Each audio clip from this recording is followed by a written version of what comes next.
चलो बेटा स्टार्ट कर लेते हैं। अब पिछली क्लास में हमने इक्विपोटेंशियल सरफेस की बात की थी, तो अभी फिर से इक्विपोटेंशियल सरफेस की बात करते हैं थोड़ा सा, ठीक है। EPS equipotential surface is locus of space where potential is fixed or constant,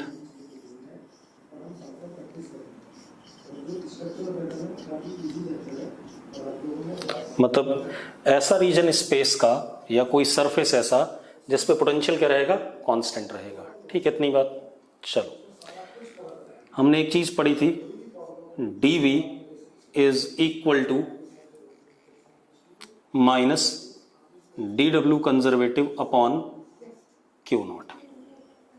ठीक है, अब अगर पोटेंशियल कांस्टेंट है, इफ EPS, अगर स्पेस EPS है या सरफेस EPS है, then dv is equal to what, 0। ये मतलब आ रहा है dv इज इक्वल टू 0 का मतलब है कि dwc, भाई work done by conservative force या अगेंस्ट कंजर्वेटिव फोर्स क्या हो जाएगा, Q naught into dv।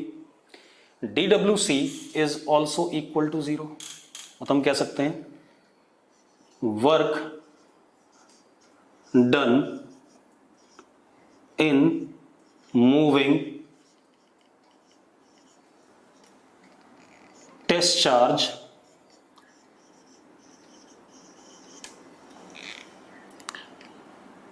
Work done by conservative force, by और against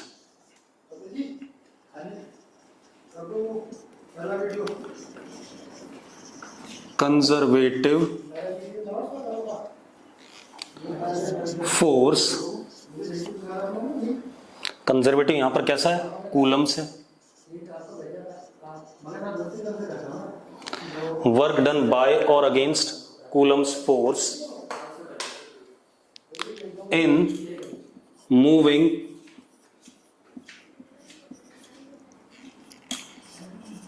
test charge is always 0 in space or surface which is equipotential।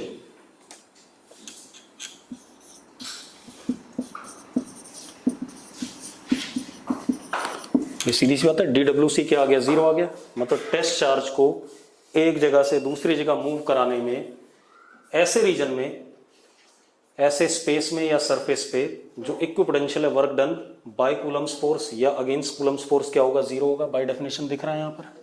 ठीक है, दूसरा एक और चीज, dv is also written as minus E dot dr। ये भी था, ये रिलेशन भी था। हम ये कह सकते हैं space where E vector space या surface where E vector is normal or perpendicular to surface, then surface is equipotential. ये बातें थी, यही कल बोल रहा था मैं। ठीक है, अब मैंने आपको पॉइंट चार्ज की वजह से इक्विपोटेंशियल सरफेस बताया था। क्या था वो, कंसेंट्रिक स्फीयर्स थे। क्योंकि जरा देखो, एक पॉइंट चार्ज की वजह से r दूरी पर, r रेडियस का कोई स्फीयर बनाएंगे तो उस स्फीयर के ऊपर हर जगह पोटेंशियल क्या होगा, KQ अपॉन R होगा। ठीक है। और इलेक्ट्रिक फील्ड उस स्फीयर के हम हर जगह पर क्या होगी, परपेंडिकुलर होगी, नॉर्मल होगी। लीनियर इनफाइनाइट वायर की वजह से जब मैंने बताया था, तो लीनियर इनफाइनाइट वायर की वजह से जब मैंने बताया था, तो मैंने कहा था उसकी वजह से जो इक्विपोटेंशियल सरफेस होगा क्या होगा, कंसेंट्रिक स्फीयर्स होंगे, सॉरी कंसेंट्रिक सिलेंडर्स होंगे, नॉट स्फीयर्स, कंसेंट्रिक सिलेंडर्स। क्यों? क्योंकि इलेक्ट्रिक फील्ड सिलेंड्रिकली रेडियल होती है इनफाइनाइट वायर की वजह से, ऐसे। तो कंसेंट्रिक जो सिलेंडर्स बनेंगे वो क्या हो जाएंगे, इक्विपोटेंशियल सरफेस, ठीक है। क्यों? क्योंकि आर दूरी पे पोटेंशियल हर जगह क्या होगा, फिक्स होगा, और इलेक्ट्रिक फील्ड उस सिलेंडर के क्या आएगा, हर जगह परपेंडिकुलर आएगा। इसी तरीके से मैंने यूनिफॉर्म इलेक्ट्रिक फील्ड में बताया था, क्या बताया था कि इक्विपोटेंशियल सरफेस क्या होंगे, पैरेलल प्लेन्स, और वो प्लेन्स के इलेक्ट्रिक फील्ड हमेशा क्या होगी, परपेंडिकुलर होगी, ठीक है। इतनी बात तो, एक बात तो क्लियर हो गई कि अगर इलेक्ट्रिक फील्ड किसी सरफेस के परपेंडिकुलर है तो वो सरफेस इक्विपोटेंशियल है। क्यों? आप देखो, अगर ये हमारा ईपीएस है, सपोज ये कोई प्लेन है, ये ईपीएस है, इक्विपोटेंशियल सरफेस है। अब आप ध्यान से देखो, अगर ये ईपीएस है, यहां पे हमने एक test charge plus Q naught रखा, तो इलेक्ट्रिक फील्ड तो ऐसे इसके परपेंडिकुलर है। ये डी आर वेक्टर अगर मैं इधर की तरफ मूव करा रहा हूं इस टेस्ट चार्ज को, तो जो फोर्स इस पे लगेगा क्यू नॉट इंटू ई लगेगा ऐसे, तो ये परपेंडिकुलर आएगा हमेशा। तो D W C work done, conservative force का क्या आ जाएगा, 0 आ जाएगा। तो ये अपने आप क्या हो गया, इक्वी पोटेंशियल हो गया। तो बहुत ही सिंपल सी कहानी है कि इक्वी पोटेंशियल सरफेस के हमेशा इलेक्ट्रिक फील्ड क्या होती है, परपेंडिकुलर होती है, ठीक है। उसके लिए हमने पॉइंट चार्ज के लिए concentric spheres, linear infinite uniformly charge wire के लिए concentric cylinders, uniform electric field के लिए पैरेलल प्लेन्स। हाँ, मैंने एक बात और बताई थी कि इलेक्ट्रिक फील्ड की डायरेक्शन में पोटेंशियल घटता है। अगर आप पॉजिटिव पॉइंट चार्ज ले लो तो जैसे जैसे आर बढ़ेगा वैसे वैसे पोटेंशियल घटेगा। तो जब छोटा आर रेडियस का स्फीयर होगा तो उसका पोटेंशियल ज्यादा, बड़े आर रेडियस का स्फीयर होगा तो उसका पोटेंशियल कम, क्योंकि हम इलेक्ट्रिक फील्ड की डायरेक्शन में जा रहे हैं। चलो अब एक और चीज बेटा देखते हैं, dv is equal to E dot D R, ये भी था कि नहीं था, minus E dot D R. अब जो हमारा dv है, dv can be 0 if e vector is 0। अभी तक तो मैं क्या कह रहा था, e वेक्टर जब dr के क्या होगा, परपेंडिकुलर होगा। मैं ये भी तो कह सकता हूं कि जब हमारे पास e 0 हो जाए, जरा देखो dv क्या होगा, dv is minus E D R cos theta. भाई अगर e 0 हो जाए तो dv क्या आ जाएगा, 0 आ जाएगा कि नहीं आ जाएगा, मतलब v क्या हो गया, कांस्टेंट हो गया। तो हम एक चीज और कह सकते हैं, region of space where electric field vector is 0, that, भाई देखो खुद, अगर E 0 हो जाए तो dV क्या हो जाएगा, 0। dV 0 मतलब final voltage, final potential is equal to initial potential, तो पोटेंशियल क्या हो गया, कांस्टेंट हो गया। तो region of space where E vector is 0, that region is equipotential space और रीजन, इक्विपोटेंशियल स्पेस और रीजन। तो ऐसा स्पेस जहां पर इलेक्ट्रिक फील्ड 0 होती है वो भी क्या होता है, इक्विपोटेंशियल रीजन होता है। तो दो चीजें हो गई, एक तो सरफेस जिसके इलेक्ट्रिक फील्ड परपेंडिकुलर होगा वो सरफेस इक्विपोटेंशियल होगा, दूसरा जहां पर E वेक्टर 0 होगा वहां पर पोटेंशियल क्या होगा, कांस्टेंट होगा। क्लियर है इतनी बात। चलो अब इसके लिए देखते हैं। अब देखो, अगर हम कंडक्टर की बात करें, कोई कंडक्टर है चार्ज्ड, तो हमने थोड़ी बहुत बातें पढ़ी, अगर ये कोई कंडक्टर है, इसको चार्ज दिया हमने, तो सारा चार्ज कहां आएगा, सरफेस पे। एक्सेस चार्ज कहां आएगा, सरफेस पे। ये बात हमें पता है, हाँ या ना। Whole charge appears on, whole excess charge, कौन सा फालतू charge, excess charge appears on surface of conductor with surface charge density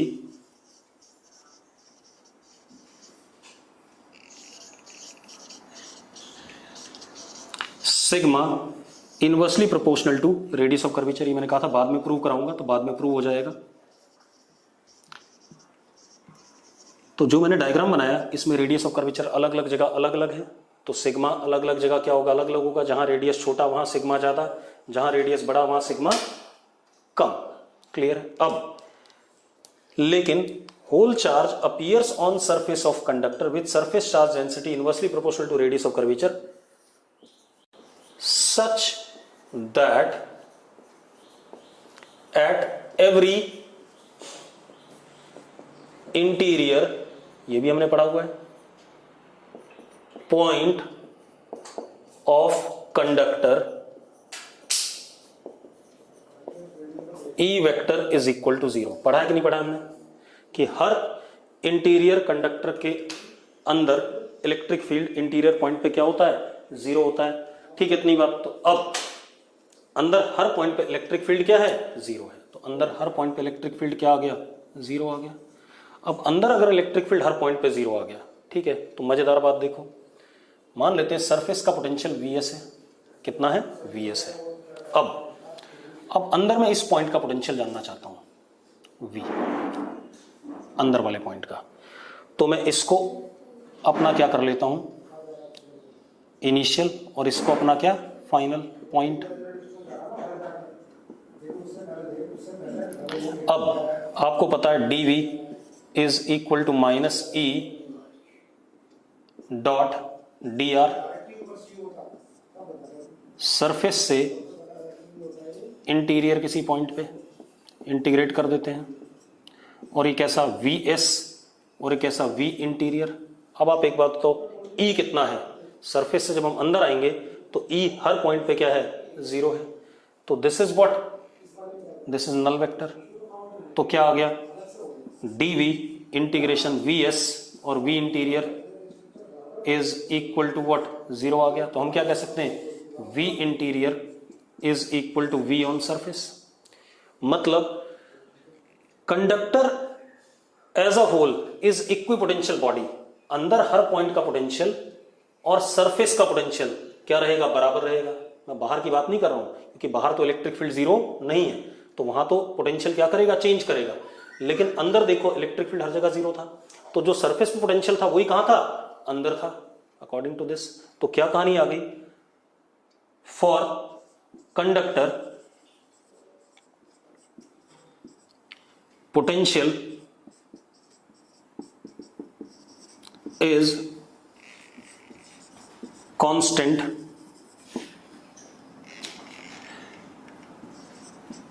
within it and it is equal to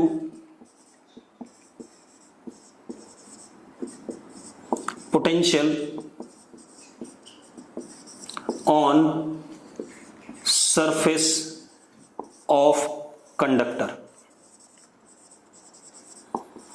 मतलब किसके बराबर है पोटेंशियल, कंडक्टर के अंदर का पोटेंशियल हर जगह क्या रहेगा, कांस्टेंट रहेगा, और वही पोटेंशियल किसका होगा, सरफेस का होगा। आपको मैंने कराया हुआ भी है, जब मैंने एक स्फीयर लिया था, कंडक्टिंग स्फीयर चार्ज्ड, याद है, तो उस स्फीयर के सरफेस पे सारा चार्ज आ गया था यूनिफॉर्मली।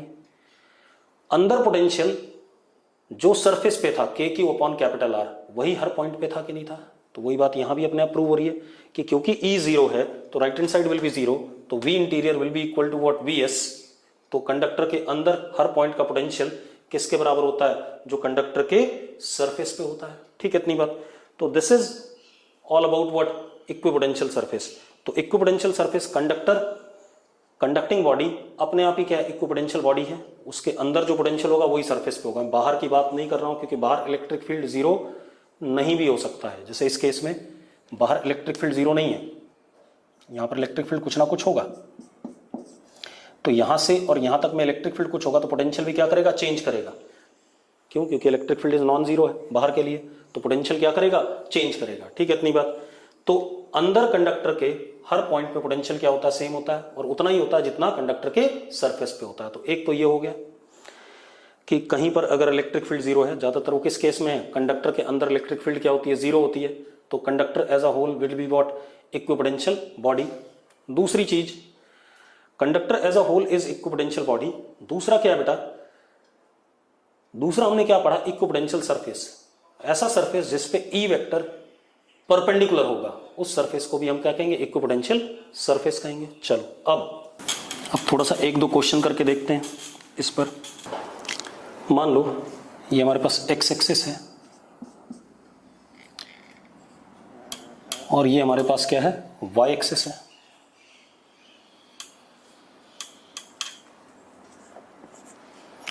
एक्स इन मीटर्स, ठीक है।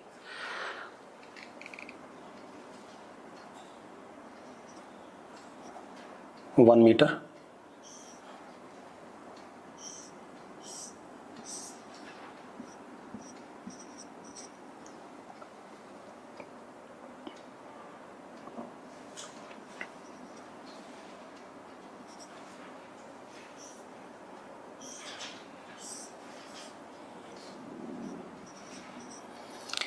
ये दो क्या हैं? ये दोनों क्या हैं? Parallel planes. दिख रहे हैं आपको? पैरेलल हैं बिल्कुल, 30 डिग्री है तो पैरेलल प्लेन्स हैं। ठीक है, इतनी बात। इसका पोटेंशियल, इस प्लेन का, पूरे प्लेन का पोटेंशियल, ये जो प्लेन है इसका पोटेंशियल सपोज 40 वोल्ट्स। ठीक है, इतनी बात। इसका पोटेंशियल सपोज 20 वोल्ट, इस वाले का। मतलब ये दोनों पैरेलल प्लेन क्या है? इक्विपोटेंशियल सरफेसेस हैं। इस पूरे प्लेन का पोटेंशियल हर जगह 40 है, इसका भी क्या है? 20 है। ठीक है, इतनी बात। तो पैरेलल प्लेन्स, ठीक है, this plane is equipotential surface with 40 volt. This plane is also equipotential surface with 20 volt. अब मुझे क्या बताना है? E वेक्टर इलेक्ट्रिक फील्ड कितना है स्पेस में। ठीक है, इतनी बात। या E वेक्टर का x कंपोनेंट भी बताना है, E वेक्टर का y कंपोनेंट भी बताना है। ठीक है, सब कुछ बताना, मैग्नीट्यूड बताना, डायरेक्शन बताना, सारी बातें करनी है। अब एक बात बताओ, हमने पढ़ा था कि if EPS are parallel planes, पिछली क्लास में याद करो, आज भी बोला था मैंने, if EPS are parallel planes then electric field is uniform. याद है? पिछली क्लास में बोला था, आज भी बोला था मैंने। अगर इक्विपोटेंशियल सरफेस क्या है? पैरेलल प्लेन्स है, तो इलेक्ट्रिक फील्ड क्या होगी? यूनिफॉर्म होगी। ठीक है, ठीक। और इलेक्ट्रिक फील्ड यूनिफॉर्म होगी, और दूसरी चीज E वेक्टर इज, जो इसका डायरेक्शन होगा, perpendicular to EPS, equipotential surface के परपेंडिकुलर होता है। और electric field vector is directed from high potential to low, क्योंकि जिस डायरेक्शन में इलेक्ट्रिक फील्ड होता है उस डायरेक्शन में पोटेंशियल घटता है। High potential to low potential. तो जो मैंने ये लिखा, इससे क्या कंक्लूड हो रहा है? अब जरा देखो, ये तो बात सही है। अगर इक्विपोटेंशियल सरफेसेस पैरेलल प्लेन्स हैं तो इलेक्ट्रिक फील्ड यूनिफॉर्म होती है। मैंने बताया था पिछली क्लास में कि अगर यूनिफॉर्म इलेक्ट्रिक फील्ड है तो इक्विपोटेंशियल सरफेसेस क्या होंगे? Parallel planes. और इलेक्ट्रिक फील्ड उसके क्या होगी? परपेंडिकुलर होगी। और इलेक्ट्रिक फील्ड की डायरेक्शन में पोटेंशियल घटता है। ठीक है, तो जरा देखो घट कैसे रहा है इधर की तरफ। अब जरा देखना एक मिनट। हाँ, तो हम ये कह सकते हैं कि इलेक्ट्रिक फील्ड वेक्टर इन दोनों प्लेन्स के क्या होगा? परपेंडिकुलर होगा। यानी कि ये एंगल कितना? 60 डिग्री परपेंडिकुलर होना चाहिए। हाँ या ना? वहां पर लिखा हुआ है। तो electric field vector makes an angle 60 degree with x axis in clockwise sense. हम ये कह सकते हैं, तो हमें डायरेक्शन मिल गया, तो हम कह सकते हैं E vector makes angle 60 degree with x axis, positive direction of x axis,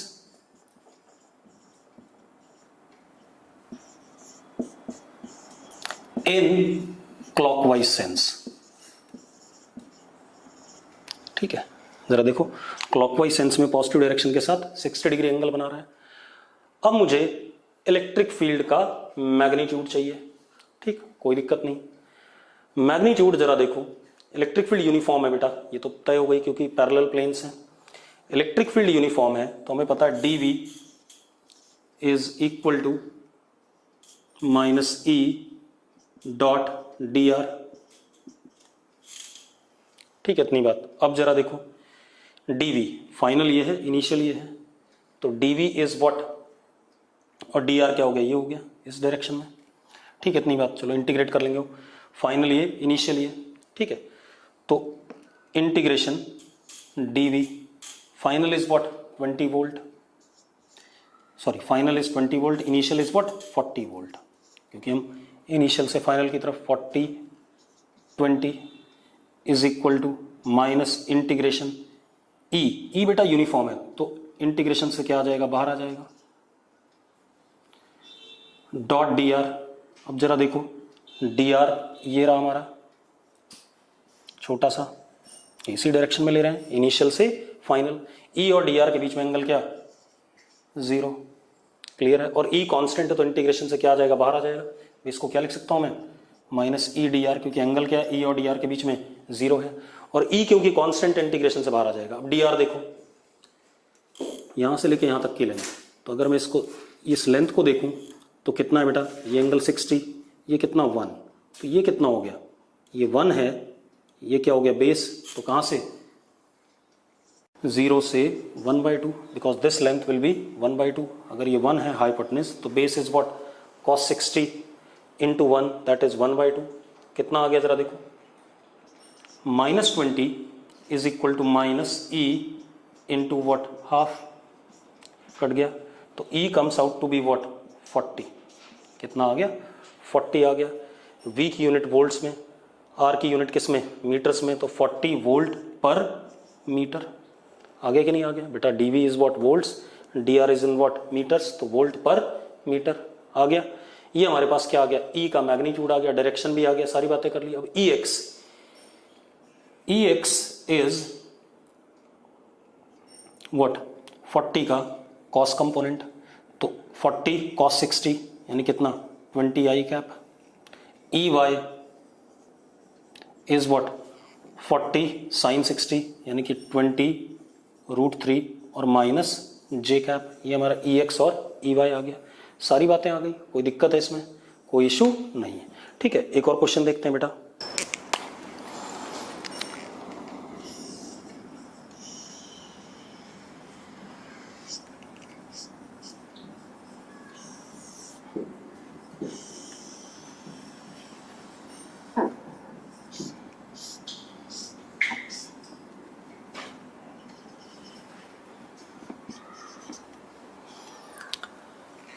ये हमारे पास क्या है, दोनों कंसेंट्रिक इक्विपोटेंशियल सरफेसेस। ठीक है, स्फेरिकल, कैसे नेचर के, स्फेरिकल। इसका पोटेंशियल 60 वोल्ट, इसका पोटेंशियल 20 वोल्ट। ठीक है, इतनी बात, ये कहानी है। ठीक है, या इसका पोटेंशियल 80 वोल्ट, इसका पोटेंशियल 20 वोल्ट। ठीक है, ये डिस्टेंस आपको 10 सेंटीमीटर गिवन है सपोज, तो what is this distance and what is this charge Q. अब एक चीज बताओ, अगर ये कंसेंट्रिक स्फेयर्स इक्विपोटेंशियल सरफेसेस हैं, मतलब ये इसका पूरे का पोटेंशियल 80 वोल्ट है, इसका 20 है, तो ऑब्वियस सी बात है ये बनेंगे किससे, पॉइंट चार्ज से। इक्विपोटेंशियल सरफेसेस कंसेंट्रिक स्फेयर्स तब बनते हैं जब क्या होता है, पॉइंट चार्ज होता है। ठीक है, ठीक, कोई दिक्कत नहीं। तो अब जरा देखो, क्योंकि इलेक्ट्रिक फील्ड इन स्फीयर्स के क्या होगी, परपेंडिकुलर होगी, तो ये इक्विपोटेंशियल सरफेसेस है, कोई दिक्कत नहीं है। अब हमें पता है K Q upon R is what, वी, फॉर्मूला यही है potential due to point charge का। तो जरा देखो इसका 80 वोल्ट दे रखा है, तो K Q upon 10 centimetre 0.1 is equal to what, 80। तो के क्यू की वैल्यू क्या हो गई हमारी, कितनी हो गई के क्यू वैल्यू, 8 हो गई। कोई दिक्कत है इसमें? चलो अब इसका पोटेंशियल में 20 दे रखा है, तो 20 is equal to K Q upon are. यहां से क्यू आ जाएगा, के की वैल्यू डाल करके you will get what, Q. आ जाएगा कि नहीं आ जाएगा? चलो आर निकालने के लिए हमें क्यू निकालने की जरूरत नहीं, के क्यू की वैल्यू एग्जैक्टली पता है मुझे 8, तो R is equal to what, 8 upon 20। आगे कि नहीं आ गया? 8 अपॉन 20 मतलब 4 अपॉन 10, 4 अपॉन 10 मतलब R is equal to what, 40 centimetre. Simple, ठीक है इतनी बात। तो आपको कई बार इक्विपोटेंशियल सरफेस का शेप देख के पता चलेगा कि किसकी वजह से वो बना हुआ है। जैसे कंसेंट्रिक स्फीयर्स पॉइंट चार्ज की वजह से बनेगा, जैसे पिछला था क्या था हमारे पास, पैरेलल प्लेन्स थे, तो वो यूनिफॉर्म इलेक्ट्रिक फील्ड था। ठीक है, एक और क्वेश्चन देखते हैं बेटा। हमारे पास कहीं पर स्पेस में पोटेंशियल दे दिया गया X Y plus Y Z plus Z X. Space में कहीं पोटेंशियल दे दिया गया जो एक्स कोऑर्डिनेट, वाई कोऑर्डिनेट और जेड कोऑर्डिनेट पे डिपेंड कर रहा है। ठीक है, एक्स वाई जेड की वैल्यू डालेंगे तो मुझे किसी सिस्टम ऑफ चार्ज की वजह से उस पॉइंट पर क्या मिल जाएगा, पोटेंशियल मिल जाएगा। ठीक है इतनी बात। अब find E vector X component, Y component, Z component, सारी चीजें निकालनी है एट पॉइंट 1,1,1, इस पॉइंट पर निकालना है, कोई दिक्कत नहीं। अब मैंने आपको बताया था अगर आपको सिर्फ एक्स कंपोनेंट चाहिए इलेक्ट्रिक फील्ड का, तो आप क्या करोगे, minus D V by D X करोगे। याद है, यही कहा था मैंने, क्योंकि अगर आप पोटेंशियल को एक्स के रिस्पेक्ट में डिफरेंशिएट करोगे, ग्रेडियंट एक्स के रिस्पेक्ट में लोगे पोटेंशियल का, तो you will gate electric field in the direction of what, x. तो सिर्फ एक्स के रिस्पेक्ट में डिफरेंशिएट करेंगे। तो अगर मैं सिर्फ एक्स के रिस्पेक्ट में डिफरेंशिएट करता हूं तो देखो जरा क्या है बेटा, माइनस वाई कॉन्स्टेंट है, एक्स को डिफरेंशिएट करा तो 1 आएगा, तो कितना आ गया, वाई आ गया। ये दोनों ही कांस्टेंट हैं, तो इसका डेरिवेटिव क्या आएगा, 0 विद रिस्पेक्ट टू एक्स। इसमें z कांस्टेंट है, बाहर आ गया, x का डेरिवेटिव क्या आ गया, 1 आ गया, तो कितना आ गया, y plus Z. This is what E X. इसी तरीके से E Y is what, minus D V upon D Y. तो जरा देखो, E Y is what, minus, अब y के रिस्पेक्ट में क्या आएगा, x, और यहां पर क्या आएगा, z आएगा। इसी तरीके से E Z it is minus D V upon D Z. तो E Z comes out to be, Z के रिस्पेक्ट में डेरिवेटिव लोगे तो जेड का 1 वाई आएगा प्लस क्या आएगा, एक्स आएगा। अब अगर मुझे ई एक्स चाहिए तो ई एक्स इज, वाई और जेड की वैल्यू डाल दूं, कितना आ गया, -2। E Y is what, -2। E Z is also what, -2। तो E vector can be written as -2 I cap, -2 J cap, -2 K cap. सारी बातें आ गई कि नहीं आ गई? अब आपको मैग्नीट्यूड पता है, डायरेक्शन पता है, सारी चीजें पता है। अब इसके बाद ये तो हो गया हमारा क्या, इक्विपोटेंशियल सरफेसेस पे। ठीक है, एक क्वेश्चन और करो आप लोग, जरा देखो। अब ये क्वेश्चन आप लोग ट्राई करोगे, चैट बॉक्स में डालोगे। ठीक है, in space E vector is uniform, electric field uniform है, स्पेस में ई वेक्टर यूनिफॉर्म है। ठीक है इतनी बात। अब पोटेंशियल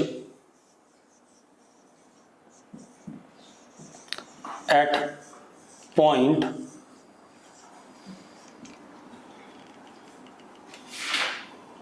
-2,0,0 is 40 volts ठीक है, potential at point 2 0 0 is 20 volts. ठीक है, इतनी बात। अब मैं 4 ऑप्शन लिखूंगा, आप लोग बताएंगे कौन सा करेक्ट है। देन इलेक्ट्रिक फील्ड मैग्नीट्यूड, पहला ऑप्शन। ई, मैग्नीट्यूड की बात करें सिर्फ, E is 5 volt per metre. दूसरा, E may be 5 volt per metre. E may be greater than 5 volt per metre. E more than 1 correct है बेटा, ध्यान रखना, may be 5 volt per metre. ये जो पहला ऑप्शन था, E is 5 volt per metre must. ठीक है, मोर देन 1 भी हो सकता है, सिंगल भी हो सकता है। अब आप मुझे क्या कहते हैं, इसका सॉल्यूशन बताओगे जल्दी से। सेकंड एंड फोर्थ, अच्छा सेकंड एंड फोर्थ सेम हो गए ना, सॉरी, हाँ रुक जाओ, चलो फोर्थ में नन कर देता हूं, खुश हो जाओ, खुश। चलो अब बताओ आंसर फटाफट, अब आ जाओ। देखो, हमने बोला इलेक्ट्रिक फील्ड यूनिफॉर्म है, ठीक है, तो अब ई एक्स भी कौन बेटा, अगर वेक्टर यूनिफॉर्म है, ई वेक्टर यूनिफॉर्म है, तो ई एक्स भी कैसा है, यूनिफॉर्म। भी अगर वेक्टर यूनिफॉर्म है तो उसके कंपोनेंट भी यूनिफॉर्म होते हैं। ई वाई भी क्या है, यूनिफॉर्म। ई जेड भी क्या है, यूनिफॉर्म। पक्का ये बात क्लियर है। अगर वेक्टर कांस्टेंट होता है तो उसके कंपोनेंट भी क्या होते हैं, कांस्टेंट होते हैं। चलो, अब E X is minus D V upon D X. अगर कांस्टेंट है तो मुझे इंटीग्रेट करने की जरूरत नहीं पड़ती है। D V minus final is what, 20 minus 40 upon कितना बेटा, x इज व्हाट, 4। तो E X comes out to be 20 upon 4 कितना, 5 वोल्ट पर मीटर। ये तो ई एक्स आया बेटा। क्या आप ई वाई और ई जेड निकाल सकते हो? देखो, क्योंकि हमें वाई डायरेक्शन में, मतलब सिर्फ हमें पोटेंशियल का वेरिएशन किस में दे रखा है, एक्स में दे रखा है, हमें वाई में दिया नहीं है, ना ही जेड में दिया है। लेकिन मैं ये थोड़ी कह सकता हूं कि वाई और जेड में इलेक्ट्रिक फील्ड नहीं है या पोटेंशियल नहीं चेंज कर रहा है। तो E Y and E Z में और may not be zero. E Y और ई जेड हो सकता है जीरो हो सकता है ना जीरो हो सकता है वाई एक्सिस में भी क्या कर रहा हूं, पोटेंशियल क्या कर रहा हूं, चेंज कर रहा हूं, हो सकता है जेड में भी कर रहा हूं, मुझे थोड़ी पता है कुछ भी। मुझे तो सिर्फ एक्स का पोटेंशियल दिया था, तो मैंने उससे सिर्फ क्या निकाल सकता हूं, ई एक्स निकाल सकता हूं ना। मैं ई वाई और ई जेड तो कभी निकाल ही नहीं सकता। तो अगर मैं ई वाई और ई जेड नहीं निकाल सकता तो ऑब्वियस सी बात है, मैं ई वाई और ई जेड को ये भी नहीं कह सकता कि वो जीरो है। वो जीरो हो भी सकते हैं और नहीं भी हो सकते। और अगर ऐसा है तो 5 वोल्ट पर मीटर मस्ट है, ये गलत बात हो जाती है। हाँ, हो सकता है 5 वोल्ट पर मीटर जब ई वाई और ई जेड दोनों क्या हो जाएं, जीरो हो जाएं। बड़ा भी हो सकता है जब ई वाई और ई जेड जीरो ना हो, क्योंकि ई जो होगा that is under root E X square plus E Y square plus E Z square. ऐसा ही है या नहीं? तो अगर ये दोनों जीरो हो गए तो 5 वोल्ट पर मीटर, और अगर दोनों नॉन जीरो हुए तो 5 वोल्ट पर मीटर से क्या होगा, बड़ा होगा। क्लियर है इतनी बात? तो आंसर क्या होगा इसमें, बी और सी। क्लियर है? चलो आगे बढ़ते हैं बेटा। अब मुझे 2-3 दिन से ना एक सवाल आ रहा है बार बार कि भाई जो हमने इलेक्ट्रिक फील्ड निकाली थी थिन वायर की वजह से, यूनिफॉर्मली चार्ज की वजह से, उसका फॉर्मूला दोबारा से मुझे रिवाइज करा दो। आप लोगों को कुछ को समझ में नहीं आया तो मैं फॉर्मूला ही बता रहा हूं, दोबारा से ध्यान से देखना। दोबारा से बता रहा हूं, मेरे पास एक ये फाइनाइट वायर है, ध्यान से देखना। मुझे आर दूरी पर इलेक्ट्रिक फील्ड बतानी है, प्लस लैम्डा है। ये एंगल अल्फा, ये एंगल बीटा। तो एक तो आ गया ई पैरेलल, और इधर आ गया ई परपेंडिकुलर। तो नेट जो इलेक्ट्रिक फील्ड आएगी इन दोनों का रिजल्टेंट आएगा एट एन एंगल थीटा। ठीक है, चलो E parallel is, E perpendicular is lambda upon 4 pi epsilon naught R sine alpha plus sine beta.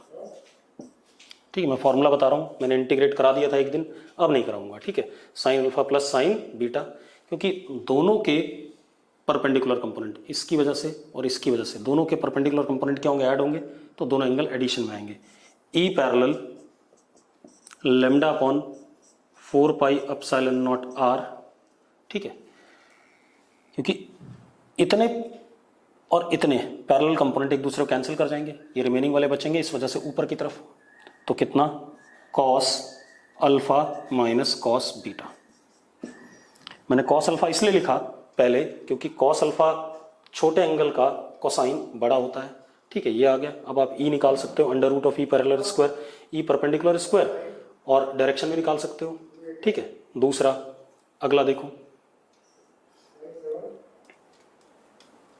अगर मुझे यहां बताना है सपोज,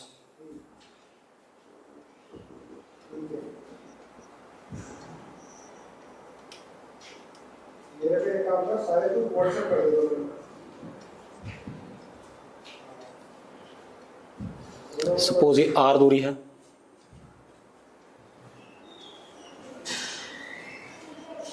ये एंगल अल्फा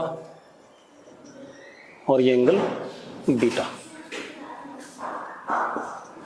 अब देखो बेटा, और ये आर, बेटा एक बात तो, ये इतनी लेंथ अगर होती और इतनी इधर होती तो ई पैरेलल उतने का तो एक दूसरे को कैंसिल था, यही वाला था, वही यहां पर भी हुआ।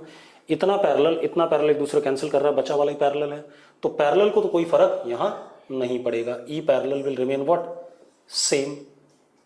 और ई परपेंडिकुलर में अब जरा देखो, सिर्फ इतने हिस्से का ही ऐड होगा, बाकी तो सारा क्या हो गया, बीटा में से भी इतना हिस्सा क्या हो गया, सब्ट्रैक्ट हो गया, तो ई परपेंडिकुलर छोटा हो जाएगा। तो E perpendicular is lambda upon 4 pi epsilon naught R sine beta minus sine alpha, और ई पैरेलल सेम रहेगा, lambda upon 4 pi epsilon naught R cos alpha minus cos beta. कोई दिक्कत नहीं इसमें। और देख लेते हैं, अगर इनफाइनाइट वायर हो जाए,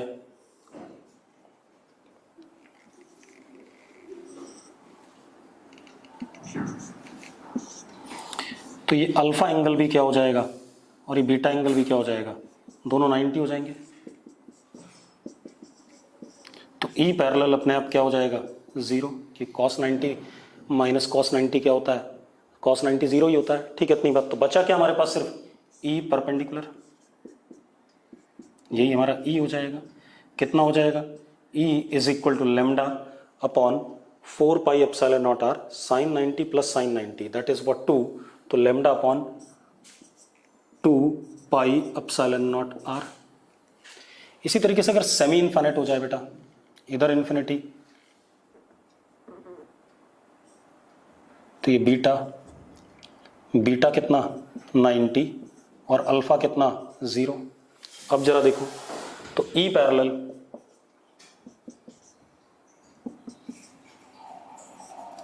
ये ऐसे आ जाएगा, ई पैरेलल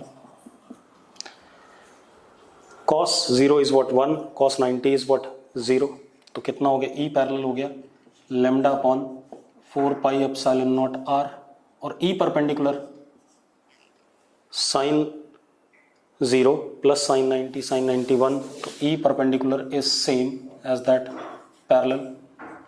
इन दोनों का रिजल्टेंट क्या हो जाएगा, हमारा नेट इलेक्ट्रिक फील्ड आ जाएगा। कोई दिक्कत है इसमें? तो कई लोग बार बार पूछ रहे थे, इसलिए मैंने फॉर्मूला बता दिया दोबारा से। चलो अब हम आगे बढ़ते हैं, हम एक आधा सवाल और करें। हमारे पास एक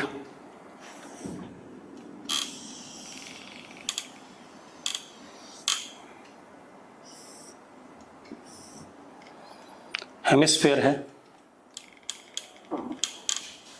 hemispherical shell,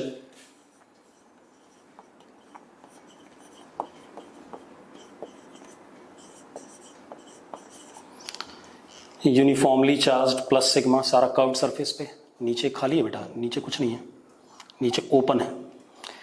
hemispherical shell uniformly charged plus sigma, radius R है इसका। मुझे इसकी वजह से, सारा चार्ज कहाँ है, कर्व्ड सरफेस पे, इसकी वजह से सेंटर पे पोटेंशियल बताना है। ठीक है, इस पॉइंट पे कोई दिक्कत नहीं। अब आप क्या कर सकते हैं बेटा, ध्यान दो।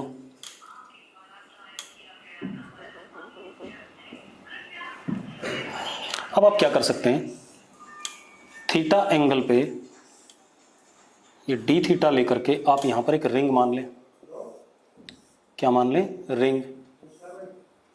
ये रिंग बन गई एक। इस रिंग का ये क्या हो गया, एक्सिस हो गया। तो रिंग के एक्सिस पे पोटेंशियल का फॉर्मूला आपको पता है। ठीक है, कितना है, V is equal to K Q upon under root X square plus R square, where R is radius of ring, X is what distance on the axis, Q is charge of ring. तो अब यहाँ देखो, यहाँ पर are किसके बराबर हो गया हमारा, ये अगर आर था तो ये कितना हो गया, आर साइन थीटा। तो हमारे लिए रेडियस कितना है यहाँ पर, radius is R sine theta, this is what radius of ring. X कितना हमारे पास, ये लेंथ कितनी, आर कॉस थीटा। ठीक है, अब आ जाए हम किस पे, डी क्यू पे। डी क्यू इसका चार्ज, इस पूरी रिंग का कितना, sigma into area of ring. तो मैंने कैंची से काटा इसे, ये कितना था, आर साइन थीटा, और ये कितना था, आर डी थीटा। तो सिग्मा इंटू एरिया, तो एरिया कितना, 2 पाई आर साइन थीटा। ये लेंथ हो गई, कैंची से काट के सीधा करूंगा, लेंथ हो गई, into width, width is what, R D theta. तो हमारे पास डी क्यू किसके बराबर हो गया, sigma 2 pi R square sine theta D theta. ये आ गया हमारे पास। अब निकालते हैं। तो डी वी, इस रिंग की वजह से जो पोटेंशियल होगा, D V it is K D Q upon under root X square plus R square, K sigma 2 pi R square sine theta D theta upon this square plus this square. तो बेटा जब ये दोनों करोगे तो क्या आएगा, आर स्क्वायर बचेगा अंडर रूट के अंदर, तो क्या आ जाएगा, आर आ जाएगा।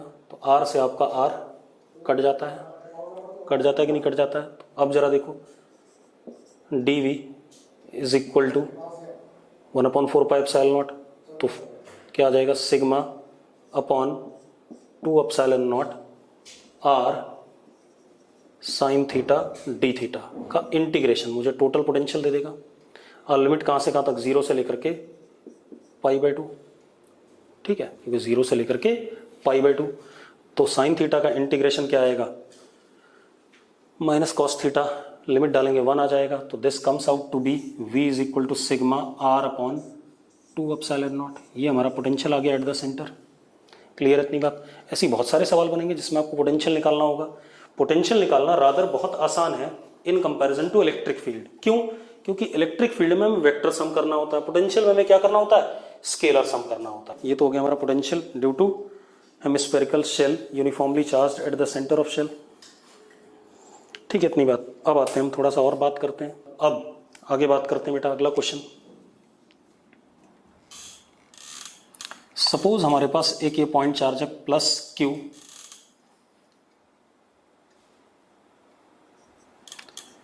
ये एक सर्कल है बेटा। आप लोग जवाब दोगे, मैं नहीं बताऊंगा। ये पॉइंट ए, ये क्या है, सेमी सर्कुलर रीजन। ठीक है, ये पॉइंट ए, ये पॉइंट बी, ये पॉइंट सी। ठीक है, एक चार्ज प्लस क्यू नॉट यहां रखा है डी पे। ठीक है, अब अगर हम डी से ए लाए चार्ज को प्लस क्यू नॉट को, work done is W1, D से B लाए तो work done is what, W2, D से C लाए तो work done is what, W3।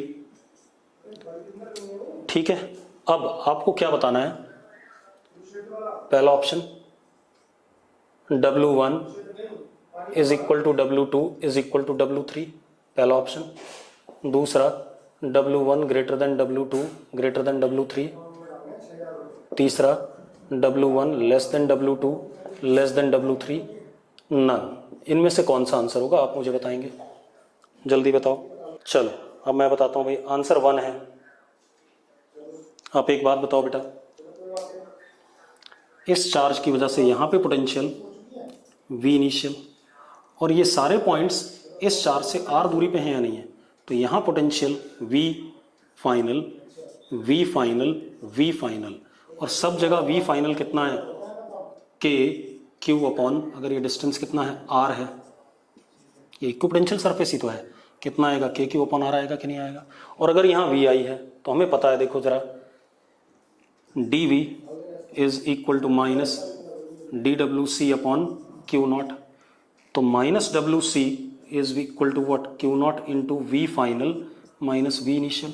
भाई एक बात बताओ, V final minus V initial, V final minus V initial, V final minus V initial, सारे केसेस में क्या है, सेम है या नहीं है, और अगर सेम है तो वर्क डन भी क्या आएगा, सेम आएगा। तो इस वजह से क्या हो गया, वर्क डन सेम हो गया। कोई दिक्कत है इसमें, कोई इशू नहीं, ठीक है। तो सिंपल सी कहानी है।